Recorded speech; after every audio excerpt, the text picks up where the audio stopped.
18 de enero de 2015, titulada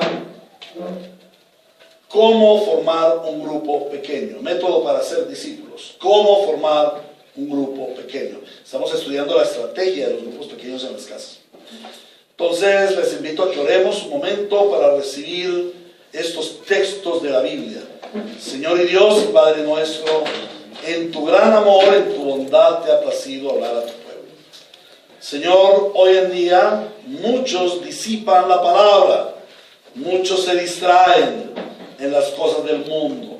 Y este tema que estamos tratando de ir a ser discípulos, de predicar el Evangelio, de la multiplicación de la iglesia, del crecimiento numérico de la iglesia, es espinoso en nuestros días.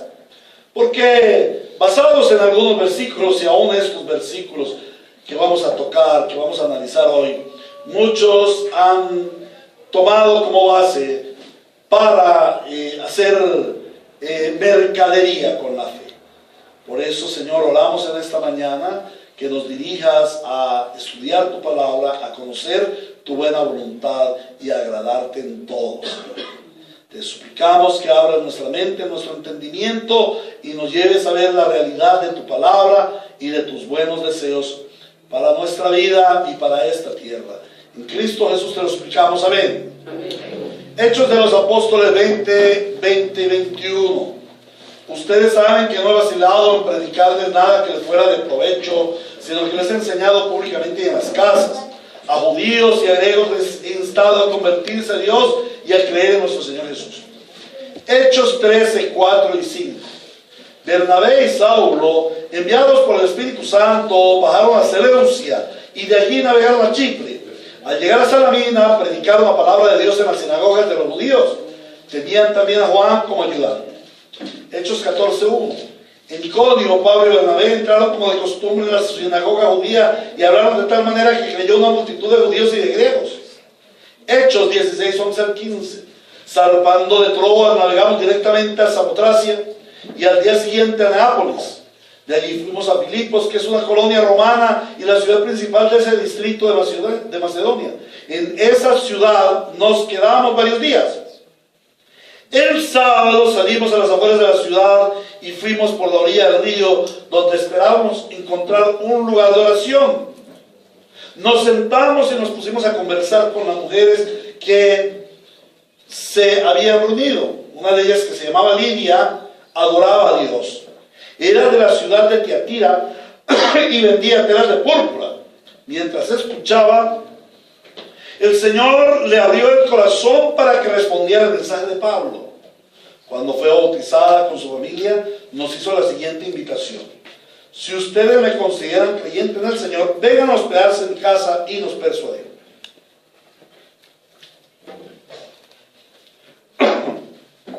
Hechos 17, 1 al 4. Atravesando Anfípolis y Apolonia, Pablo y Silas llegaron a Tesalónica, donde había una sinagoga de los judíos. Como era su costumbre, Pablo entró en la sinagoga y 3 sábados seguidos se discutió con ellos, basándose en las Escrituras. Les explicaba y demostraba que era necesario que el Mesías padeciera y resucitara. Les decía: este Jesús que les anuncio es el Mesías. Algunos de los judíos se convencieron y se unieron a Pablo y a Silas, como también lo hicieron un buen número de mujeres prominentes y muchos griegos que adoraban a Dios. Amén. Podemos sentarnos. El libro de los Hechos de los Apóstoles nos narra la forma como la iglesia se fue extendiendo en el primer siglo, tal como el Señor mismo le dio instrucciones a los apóstoles en Hechos de los Apóstoles 1:8, donde dice: y me seréis testigos ¿en dónde? Jerusalén, toda Judea, Samaria y hasta lo último de la tierra. La iglesia se extendió primeramente en Jerusalén, luego en Judea, posteriormente se fueron a Samaria y finalmente el Evangelio penetró hasta los confines de la tierra. Y hemos visto cómo el apóstol Pablo contribuyó decididamente en esa extensión. ¿Y cómo lo hizo? Hechos 20:20 nos lo muestra. Ustedes saben que no he vacilado en predicarles nada que les fuera de provecho, sino que les he enseñado públicamente y en las casas. a judíos y a griegos les instaba a convertirse a Dios y a creer en nuestro Señor Jesús. A través de los 3 primeros siglos la iglesia extendió el reino de Dios en la tierra mediante el establecimiento de pequeños grupos en las casas. Luego, la iglesia dejó de ser perseguida y empezó a establecerse en templos, porque se convirtió en la religión del pueblo. Entonces las religiones tenían un templo en donde ir a adorar a sus dioses. Y los cristianos dejaron de ser perseguidos, se unieron a la religión del pueblo y se establecieron en templos. Pero infortunadamente esa iglesia que se fusionó con el Estado a partir del siglo IV prontamente se corrompió y se desvió de su propósito. Sin embargo, nos narra la historia que algunos grupos de cristianos se distinguieron por no ser participantes de la iglesia corrupta y se mantuvieron al margen. ¿Y cómo se mantuvieron ellos? Mediante pequeños grupos de discipulado, en donde se oraba, se enseñaba la palabra de Dios, se transmitía de generación en generación la pureza del cristianismo. Hemos venido tratando este tema, en nuestro tiempo la mayoría de la iglesia protestante o evangélica, al igual que la iglesia de aquel siglo IV, se ha aliado al sistema llamado mundo, se ha corrompido y se ha desviado de su propósito de establecer el reino de Dios en la tierra. Una cosa bien importante que debemos entender los creyentes cristianos es que Dios el Señor ha puesto su iglesia para establecer y para extender el reino de Dios en la tierra. Dios establece su reino a través de nosotros. Establece su reino de paz. ¿Cuál es su reino de paz? Que en Colombia ya no haya más guerra, que las FARC se desmovilicen y que ELN entregue sus armas y se acabó, todo el mundo feliz y contento. No. El reino de paz consiste en que el Rey eterno, que fue ofendido gravemente por el hombre por causa del pecado, ha establecido un pacto de paz. Ha traído la paz a este mundo a través de la persona de nuestro Señor Jesucristo. Entonces es un reino de paz y nosotros presentamos al mundo esta paz, la paz que el mundo no conoce, la paz que el mundo no puede dar. Es la paz que Dios solamente en Cristo nos puede dar, nadie más. Pero también es un reino de gozo. El mundo, la gente vive en el mundo amargada, triste, imposibilitada, maniatada. Pueden tener mucho dinero, pueden tener muchas riquezas, pero no las pueden disfrutar. Su vida está oprimida. Entonces, viven vidas tristes, porque no tienen la paz con el Señor, porque no tienen la vida eterna, porque el propósito de sus vidas ha sido desviado. Entonces, cuando Dios establece su reino, trae gozo, paz, gozo y justicia. El establecimiento de la justicia de Dios en la tierra, ¿en qué consiste? En que ahora el patrono va a ser justo con el empleado y le va a pagar bien. En que ahora el ladrón va a ser echado a la cárcel por muchos años y no va a volver a salir a delinquir. En que el asesino va a tener que pagar con pena de muerte. No, de eso no se trata. La justicia, Dios establece su justicia mediante el sacrificio vicario de nuestro Señor Jesucristo. Y eso es lo que debe hacer la iglesia. Y por donde va la iglesia, podemos ver estableciéndose la paz de Dios en los hogares, en las personas, en los hogares, en las familias, en la sociedad, en las empresas, en los barrios, las comunidades, hasta en las ciudades. Eso es lo que debe hacer la iglesia. De eso se trata, establecer el reino de Dios. Entonces, a la iglesia de nuestros tiempos se ha olvidado de establecer el reino de Dios. para establecer algo que se llama el reino ahora. ¿Y qué es el reino ahora? Somos propietarios del mundo. Tenemos derecho de absorber las riquezas y de tener el poder, porque como somos hijos de Dios, somos propietarios del mundo. Entonces ahora nos tienen que ver en las altas posiciones, con los mejores carros, con las mejores casas, con los mejores televisores. No, ese no es el reino de Dios, ese es el reino del mundo. Por esas cosas se afana el mundo. El Señor dice: a buscar primeramente el reino de Dios y su justicia. Que es que este mundo vive en injusticia. Si usted prende la televisión muestra toda la injusticia humana. Toda la injusticia humana. ¿Y cuál es la injusticia humana? El pecado contra Dios. El pecado contra Dios. Y la gente hoy en día procura tener televisores más grandes para ver más grande la injusticia. Tal cual seremos juzgados. Entonces, miren, el mundo, la iglesia de nuestros tiempos se ha aliado al mundo. Sin embargo, como sucedió en la iglesia del siglo III, Dios se ha guardado su remanente. Y ese remanente cumple su función principalmente mediante pequeños grupos conforme al ejemplo bíblico. Principalmente mediante pequeños grupos. Miren, esto es un pequeño grupo. Comparémoslo con las mega iglesias de 5,000, de 10,000, de 100,000. Esto es un pequeñito grupo. Hay grupos pequeños de esas iglesias que son más grandes que esta iglesita. Pero no nos importa ser una iglesota más grandota. Lo que nos importa es que seamos ese remanente fiel conforme al ejemplo bíblico. Ahora, hemos venido tratando este tema de los grupos pequeños en las últimas enseñanzas de la escuela dominical. Ahora lo retomamos.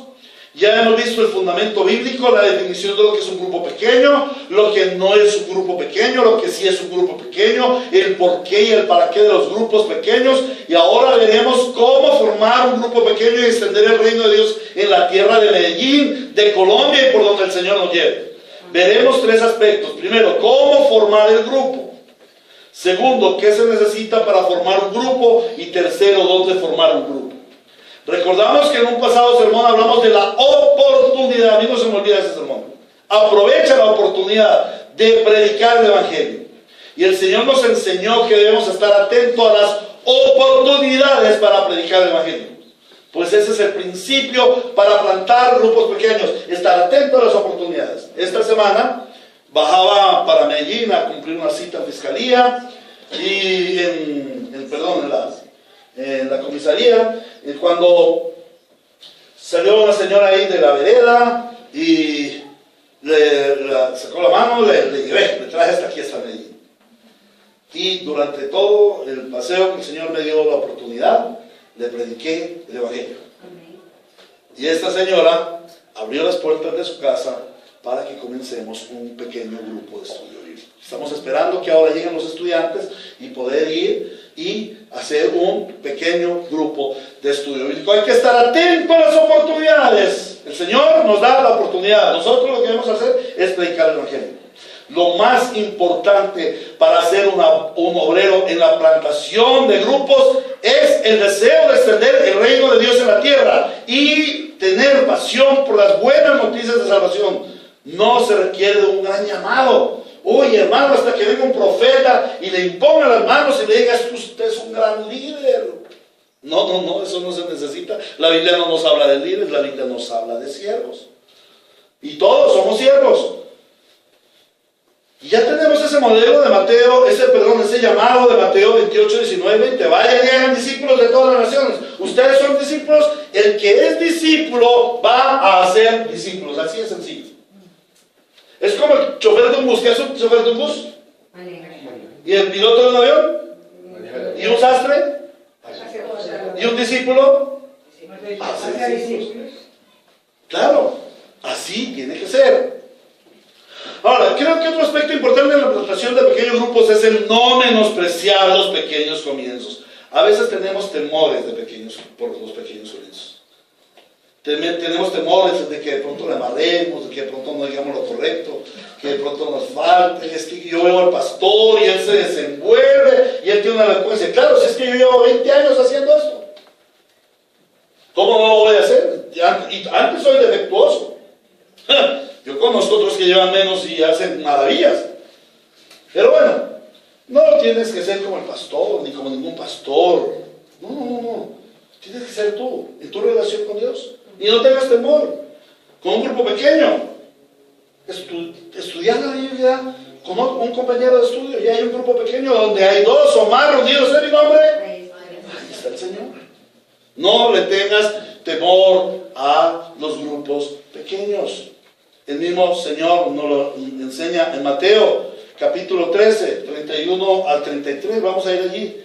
Mateo capítulo 13, 31 al 33, donde están las parábolas. Dice, les contó otra parábola. El reino de los cielos es como un grano de mostaza que un hombre sembró en su campo. Aunque es la más pequeña de todas las semillas, cuando crece es la más grande de las hortalizas y se convierte en árbol, de modo que vienen las aves y anidan en sus ramas. Y les contó otra parábola más. El reino de los cielos es como la levadura que una mujer tomó y mezcló en una gran cantidad de harina hasta que fermentó toda la masa. Algo pequeño, parece insignificante, pero Dios, el Señor, lo multiplica. Acuérdate, si tú estás trabajando para el reino, no para la iglesia. El Señor no te ha llamado a ser empleado de esta iglesia ni de ninguna iglesia. Es para el reino. Y cuando tú estás hablando del evangelio, ¿estás hablando del evangelio de la iglesia líos de gracia? No. Estás hablando del evangelio del reino de nuestro Señor Jesucristo. Trabajamos para el reino. ¿Cuántas personas aquí hemos evangelizado? ¿Cuántas personas han venido a nuestra iglesia? Y no están, pero vamos a otras iglesias y los encontramos allá. ¡Ay, qué envidia! Nos robaron las ovejas. Nada, es que las ovejas no son mías. Yo no he derramado ni una gota de sudor, ni una gota de saliva por los hermanos. La sangre preciosa la derramó el Señor Jesucristo y con ella salvó.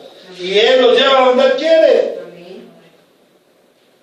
El Señor Jesucristo tuvo 12. Uno lo traicionó. Uno lo traicionó y lo vendió. Otro lo negó.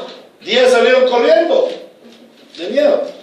No tengas miedo de comienzos pequeños. El siervo que desea plantar grupos pequeños da gran valor, fe a la obra de extensión del reino. Pienso que otro aspecto muy importante es la oración. Para la plantación de pequeños grupos es necesario depender de Dios y no hacerlo en nuestras propias fuerzas.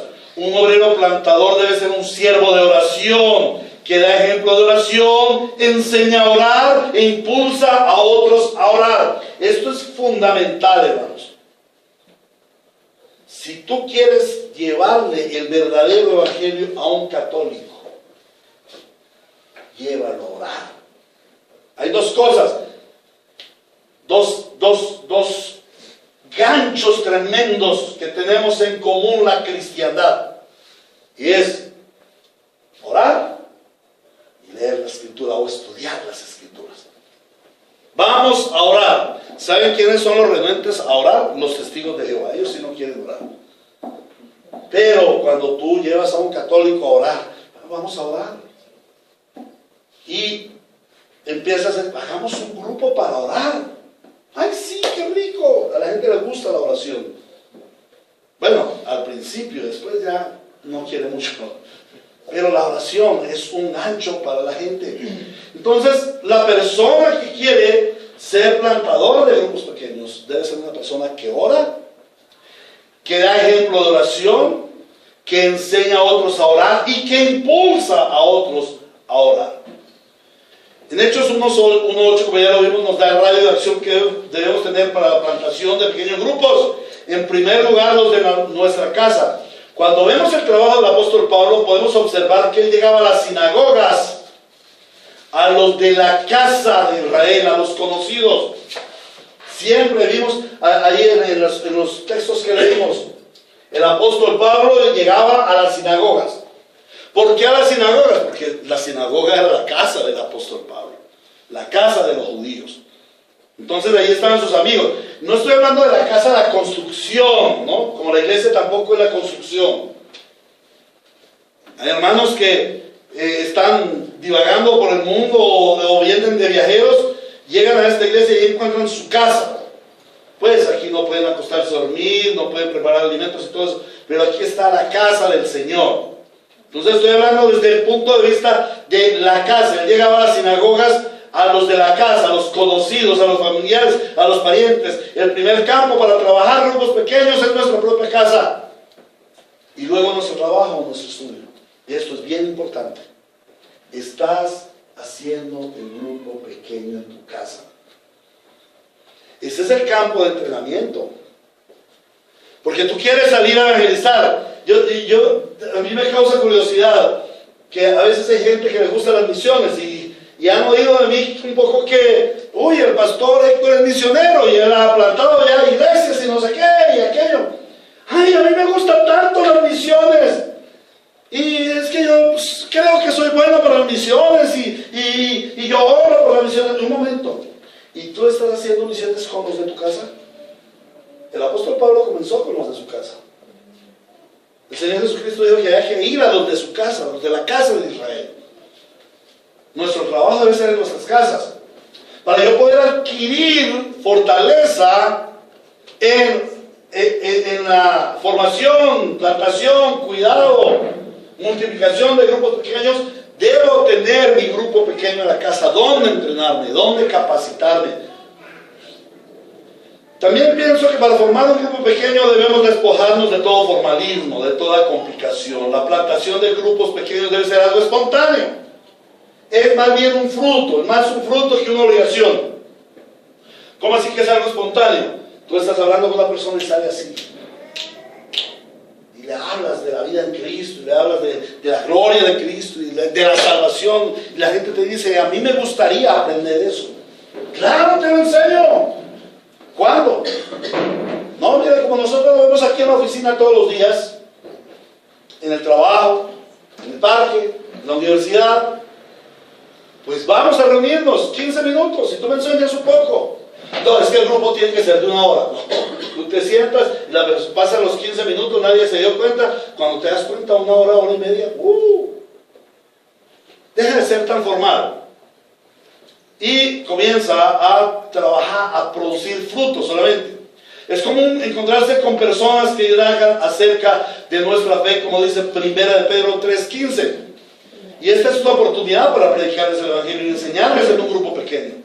También muchas personas se acercan para pedirnos oración o un sabio consejo. Ay, usted que está más cerquita de Dios, óreme, póngame ahí en oración. Bueno, sí, yo voy a orar por ti, dicen algunos. Ese cuento no me lo creo. Cuando yo vengo a alguien y le digo, ay, estoy pasando por esta dificultad, hermano, yo voy a orar por ti, ni se lo creo. Yo creo que él no ora ni por él mismo.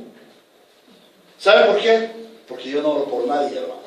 A veces el Señor me acuerda, pero a veces se me pasa el día, ay, a ver, ¿con quién me encontré hoy? No, hermanos. Pero cuando me encuentro con alguien, inmediatamente, me dice, ay, por favor, Héctor, usted que está ahí más cerquita del Señor, digo, no, yo no estoy más cerquita que tú. Usted que sabe orar, ore por mí. Digo, sí, ya, vamos a orar. En la calle oro. Y hay gente que se ve cerrado. En un banco puedo orar por alguien.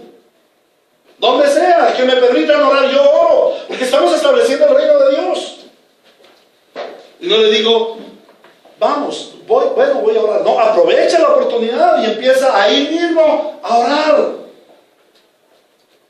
Y si el asunto es grave, diga, vamos, mañana a esta misma hora nos encontramos y oramos. O voy a tu casa, visito a tu familia, permíteme ir a visitar al enfermo. Aprovecha las oportunidades. Aprovecha las oportunidades.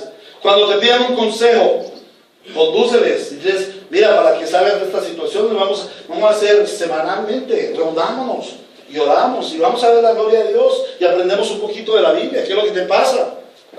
Y vas a ver cómo el Señor está allí. Ahora, ¿qué se necesita para formar un grupo?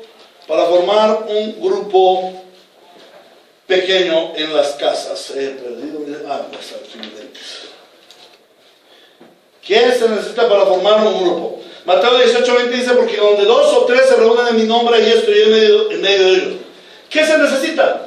Lo primero que se necesita son deseos, acompañado de oración, y estar alertas a la oportunidad. Entonces, hermanos, a la obra. Se necesitan las personas dispuestas a ser discipuladas.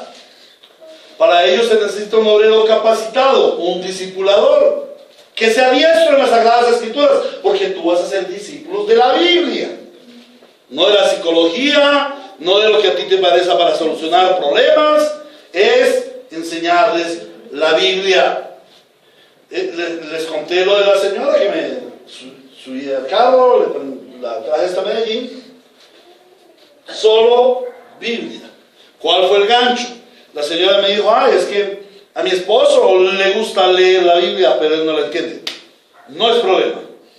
Dígame cuándo le visito, hablé con su esposo, le doy mi teléfono, dígame cuándo le visito, y yo no le voy a enseñar a leer porque él es profesor, debe saber leer muy bien, él es docente, pero le voy a explicar la Biblia, que es lo que él no sabe. Le voy a explicar la Biblia, porque en eso he trabajado yo 20 años. Esa señora quedó feliz. Entonces ya vamos a comenzar el otro sábado, o sea, de ayer en 8, el próximo sábado vamos a comenzar un grupo pequeño. Voy a llevar 1 o 2 estudiantes para que vean la dinámica, se haga un grupo pequeño, y hay otros grupos ahí en la vereda. Vamos a ver, y Dios quiera que nos permita plantar una iglesia. Amén. Entonces tenemos 2 deseos: la oración, personas dispuestas a ser discipulados, personas necesitadas del Evangelio, personas necesitadas de la Sagrada Escritura. Necesitamos un discipulador que sea diestro en la Biblia, y necesitas un lugar permanente y un horario fijo. Esto es bien importante. Cuando empezamos, hoy lo hacemos en tu casa, mañana la tuya, pasado mañana en la otra, y hoy lo hacemos a las 6, pasado mañana a las 5:30, y hoy en 8 días a las 4. Eso no va a funcionar. A las cosas hay que darles, el Señor nos enseña a ser constantes, permanentes. A las cosas hay que darles un horario fijo. Vamos a ir a Romanos capítulo 10 y leemos del 8 al 17. Romanos capítulo 10, versículos 8 al 17. Dice el Señor: ¿qué afirma entonces? La palabra está cerca de ti, la tienes en tu boca y en el corazón. Esta es la palabra de fe que predicamos. Que si confiesas con tu boca que Jesús es el Señor y crees en tu corazón que Dios lo levantó de entre los muertos, serás salvo. Porque con el corazón se cree para ser justificado, pero con la boca se confiesa para ser salvo. Así dice la Escritura: todo el que confíe en Él no será jamás defraudado. ¿A quiénes está hablando el apóstol Pablo? A las personas necesitadas de una transformación de vida. ¿Qué les está diciendo? Que confíen en Él, que busquen la presencia de Él, ¿cierto? Que crean en Él para la salvación. Amén. Seguimos. Ahora bien, ¿y cómo invocarán a aquel en quien no han creído? ¿Y cómo creerán en aquel de quien no han oído? ¿Y cómo oirán si no hay quien les predique? La gente necesita oír el Evangelio. Es una verdadera respuesta para sus vidas. Pero ¿cómo oirán si no hay quien les predique? Hay gente que necesita, y se necesitan predicadores. Entonces, predicadores. Y dice: ¿y quién predicará sin ser enviado? Bueno, ya somos todos enviados, ¿no? ¿Hay alguno aquí que no sea enviado? Levante su mano. Todos somos enviados. Mateo 28, 19, 20 lo dice. Vayan. Es una orden, vayan. Hagan discípulos. Hermanos, afuera los cristianos de la iglesia. Váyanse para afuera los cristianos a predicar predicar el evangelio. El cristianismo hoy en día es el cristianismo light de la iglesia. Bendígame. Yo voy a la iglesia para que el Señor me bendiga. ¿Y el resto? La gente necesita la bendición, pero no la del carro, casa, televisor, beca. No. Ellos necesitan la bendición de la salvación. Entonces, necesitamos ir y predicar ese precioso evangelio para aquellas personas, y ya estamos enviados. Dice el versículo 15: ¿y quién predicará sin ser enviado? Así está escrito. ¡Qué hermoso es recibir el mensajero que trae buenas nuevas! Y algo bien lindo que me ha sucedido en muchos lugares a donde llegan las buenas nuevas, la gente se pone feliz. Y me ha sucedido. Pastor, me gustaría que usted fuera a mi casa y le predicara el evangelio a mi familia. Claro, con mucho gusto. Y van y le dicen a la familia: va a venir el pastor a predicar el evangelio. ¿Un pastor? Va a venir. ¡Uy! Un pastor. Lo recibimos, le abrimos la puerta y le tenemos limonadita, ¿cierto? Porque viene el pastor. Mire, cuán hermoso es recibir al mensajero que trae las buenas nuevas.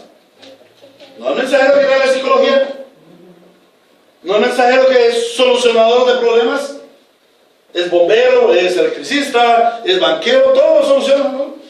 No, al que trae las buenas nuevas. ¿Cuáles buenas nuevas? Buenas nuevas de salvación. Y seguimos. Sin embargo, no todos los israelitas aceptaron las buenas nuevas. Isaías dice: Señor, ¿y quién ha creído nuestro mensaje?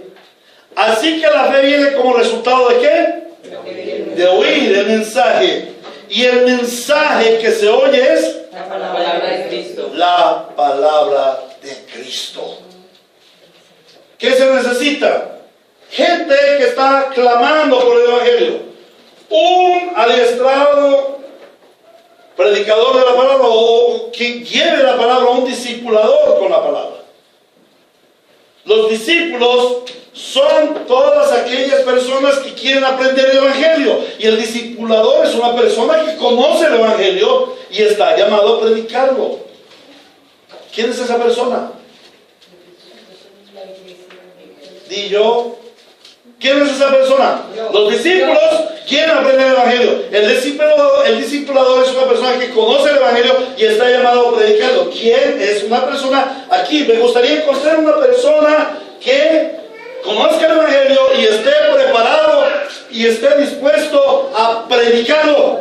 ¿Quién? ¿A quién no iré aquí? ¿Quién dirá? Yo iré. Yo iré. Amado, si tú no compartes a otros tu fe, jamás tendrás discípulos. Para que tengas discípulos tienes que compartir la fe. Siempre que abordas personas para compartir tu fe, tienes un grupo pequeño en potencia. Ahora, ¿en dónde encontramos los discípulos? ¿A dónde es que vamos a encontrar los discípulos? Tenemos tres fuentes. Las primeras, las personas cercanas. Jerusalén, tu familia, tus amigos, tus vecinos.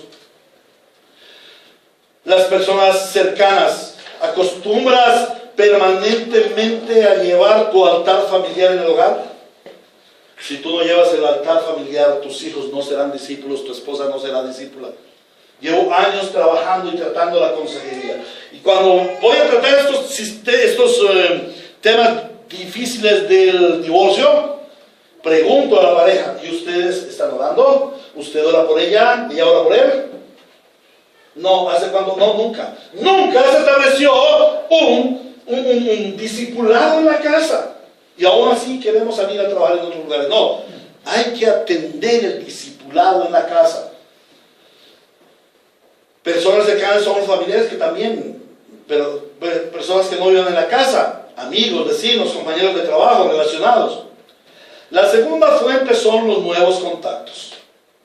Aquellas personas que son traídas por referidos o que nos abordan para conocer el evangelio, para orar, para pedir consejo, para visitar a un enfermo, para asistir a un velorio, o personas que sencillamente recogían la calle para llevarlos. Y la tercera fuente son las personas que ya han tenido una experiencia religiosa y necesitan el evangelio verdadero. ¿Saben ustedes que hoy hay muchas personas que están en medio del falso evangelio? ¿Y cómo están en medio del falso evangelio? En medio del engaño religioso. La falsa religión de nuestros días está tomando a muchas personas. Ellos necesitan un reevangelismo. Ellos necesitan ser evangelizados con el verdadero evangelio, el evangelio de salvación y vida eterna. Ese es el evangelio de nuestro Señor Jesucristo. No bobadas para este mundo. Finalmente vamos a ver dónde formar un grupo. De nuevo vemos que el grupo debe salirse de todo formalismo. El lugar no es tan esencial. Puede ser tu casa, la casa de otro, un parque, la oficina, la hora del almuerzo. En fin, hay muchos lugares donde formar un grupo pequeño. Lo importante es que sea un lugar permanente. No es esencial un lugar formal, sino la disposición de un lugar, que haya un lugar dispuesto.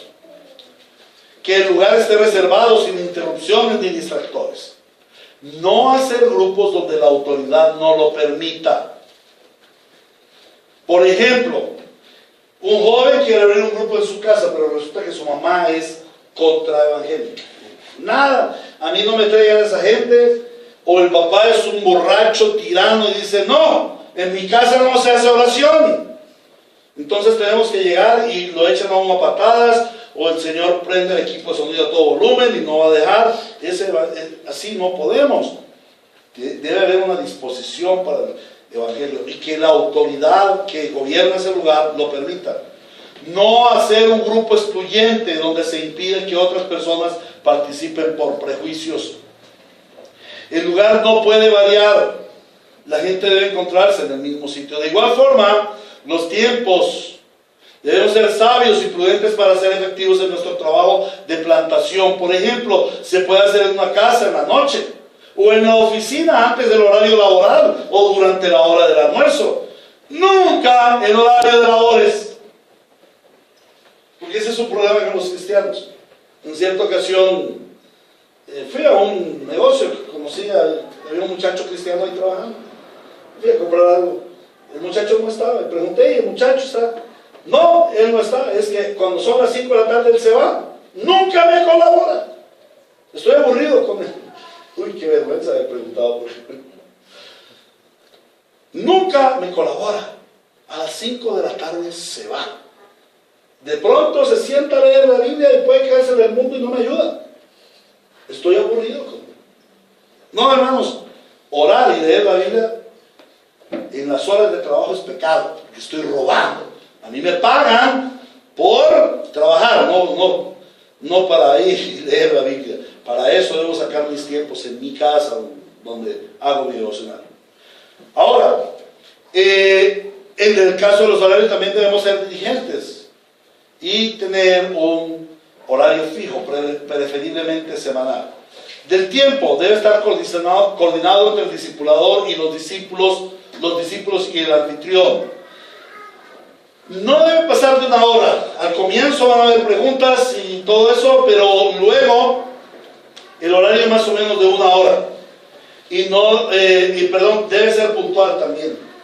Si tú dices que a las 7 comienza a las 7, pues yo sermón. Posteriormente vamos a ver las cualidades del obrero, el desarrollo de un grupo, el orden de la reunión y esencialmente qué enseñanzas vamos a dar en un grupo pequeño en las casas, o la formación de un grupo pequeño. Pero básicamente esta es la idea de qué es un grupo, quiénes lo conforman, más o menos en dónde y cómo se hace. Este es un comienzo. Posteriormente vamos a ver las cualidades que necesita el obrero, cómo debe estar capacitado y cómo se va a desarrollar un orden de reunión. Porque hoy en día hay gente que le pone mucho interés a las cosas como jueguitos, socialización. Para eso no son los grupos pequeños. Los grupos pequeños tienen como identidad fundamental predicar el evangelio. Amén. Por favor, ¿tienen preguntas acerca del tema? Una pregunta. Cuando se predica el evangelio en las calles, he leído que es peligroso porque mucha gente convencida de la palabra de Dios llega a caer en otro lugar donde no debe estar, entonces se debe tener como un cuidado especial. O sea, lo más recomendable es persona a persona, por lo que muchas personas quedan como a la deriva, ahí es donde llegan a caer en sectas, por el hecho de buscar la... Bueno, nosotros tenemos un oficio, predicar, y el Señor los ubica. Él añade a su iglesia cada día a los que van siendo salvados. Nosotros tenemos el santo deber de predicar un evangelio correcto y completo. Ahora, vamos a ver la efectividad. Tú te paras con un megáfono en el Parque Bolívar, la gente se va a reír de ti. Y te van a echar piedras, tomates podridos, en fin. No eres tan prudente. Sin embargo, quienes lo hacen, y gloria al Señor por eso, Dios toma y lleva personas y les salva. Es su gracia, ¿correcto? Sin embargo, en cuanto a la efectividad, es muy preferible, lo más preferible, es más efectivo. Mire cómo lo usaba el apóstol Pablo. Él predicaba en las calles, pero también predicaba personalmente, especialmente, ¿no? Se encontró allá con doña Lidia y le habló. Estaban sentadas allá hablando. Y ella creía en cierta forma en Dios y se puso a hablarle. Y le llevó al evangelio y fue creyente. Muy lindo eso, ¿cierto? Entonces vemos las dos formas, la predicación pública y la predicación en privado o relacional. A veces nosotros pensamos, es que, ¿cuál va a ser el fruto? No, del fruto no nos preocupamos. Sabemos que cuando se predica el evangelio, quizá por la radio, por la televisión, con megáfono, en un bus, en donde sea, Dios está hablando de dos formas. La primera es salvación. Algunos son salvos, aquellos que Dios de antemano eligió para ser salvos, como lo dice la Biblia. O los segundos, los que van a ser condenados. Todo aquel que no crea el evangelio, que rechace la gracia salvífica de nuestro Señor Jesucristo, va a morir eternamente en el infierno. Entonces nuestro evangelio, el evangelio que predicamos, no queda sin fruto, siempre produce fruto. ¿Ven? Alberto luego no le dije, por favor. Pastor, los grupos en las casas también de pronto pasado pues en Timoteo que la mujer no le enseña al hombre. Creo que de pronto en los grupos pequeños el hombre es el que debe enseñar, porque también siempre la mujer. Bueno, luego entraremos un poquito más en detalle. Debemos ir a 1 Timoteo capítulo 2 y por qué el Señor da esa instrucción, para qué es. Esas instrucciones todas están circunscritas al culto. Las mujeres pueden hacer discipulados, están en toda libertad y son muy prolíficas entre otras cosas, ¿no?